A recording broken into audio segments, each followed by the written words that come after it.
Hello everyone शांति पाठशाला को मु आपण मानंकु स्वागत जनाउछि। आजिकार एक नूतन वीडियो रे आमे आलोचना करिबा मूल्य वृद्धि विषय वस्तु को नहीं एक सुंदर रचना। वीडियोटी को आरंभ करिबा पूर्वरु चैनल को सब्सक्राइब करिनियंतु एवं पाखरे थिबा बेल आइकन टी को मध्य प्रेस करि दियंतु। चलंतु आरंभ करिबा। बंचिबा पाई आवश्यकीय सामग्री दरकार, ताहा जदि सुलभ्य न हुए तेबे मूल्य वृद्धि पाए एवं जीवन संकटर सम्मुखीन हुए। आजि देश सारा नित्य व्यवहार्य सामग्रीर दर आकाश छुआ होइथिबारु साधारण जनता पक्षरे बंचिबाटा दुर्विसह होई पड़िछि। स्वल्प आय मध्यरे परिवार प्रतिपोषण कष्टसाध्य होई पड़िछि। दर वृद्धि एक जातीय समस्या। दर वृद्धिर बहु कारण विद्यमान। प्रचुर परिमाण रे व्यवहार्य सामग्री उत्पादित न हेले दर वृद्धि घटे।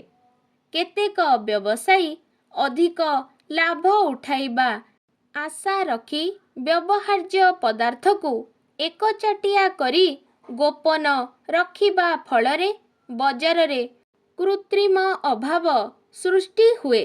ताहा द्वारा दर वृद्धिर आशंका घटे। असाधु व्यवसायी माने दर वृद्धिर प्रधान कारण। बेले बेले मुद्रास्फीति जोगु मध्य दर दाम साधारण लोकंकु बाधी थाए।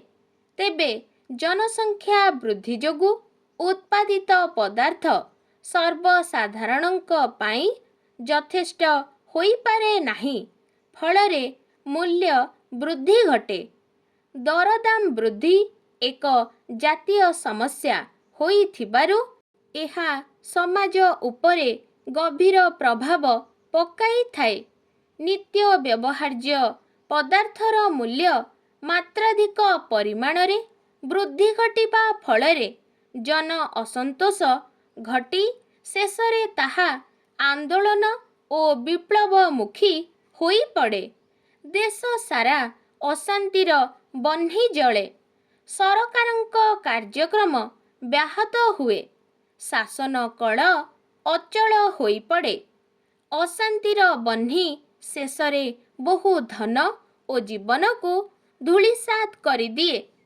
ମୂଲ୍ୟ ବୃଦ୍ଧି ଜାତୀୟ ସଂକଟ ସୃଷ୍ଟି କରୁଥିବାରୁ ଏହାକୁ ଦୃଢ଼ ହସ୍ତରେ ନିୟନ୍ତ୍ରଣ କରାଯିବା ଉଚିତ।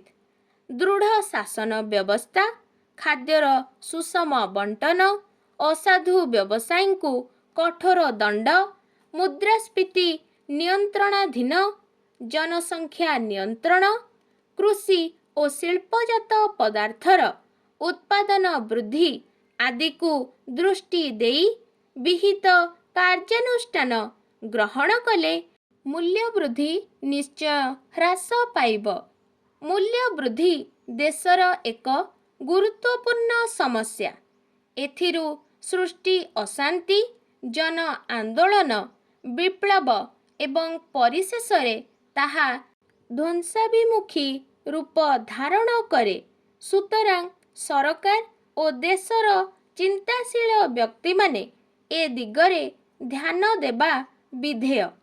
ଦରଦାମ ନିୟନ୍ତ୍ରଣ ଦିଗରେ ସରକାରଙ୍କ ଦାୟିତ୍ୱ ଯେତିକି, ଜନସାଧାରଣଙ୍କ ଦାୟିତ୍ୱ ମଧ୍ୟ ତତୋଧିକ।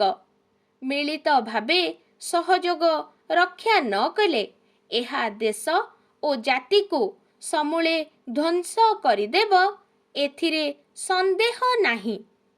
ଆଜିକାର ଭିଡ଼ିଓଟି ଆପଣଙ୍କୁ କିପରି ଲାଗିଛି କମେଣ୍ଟ ମାଧ୍ୟମରେ ନିଶ୍ଚୟ ଜଣାଇବେ ଏବଂ ଲାଇକ୍, ସେୟାର, ସବସ୍କ୍ରାଇବ୍ କରିବାକୁ ଜମାରୁ ଭୁଲିବେନି।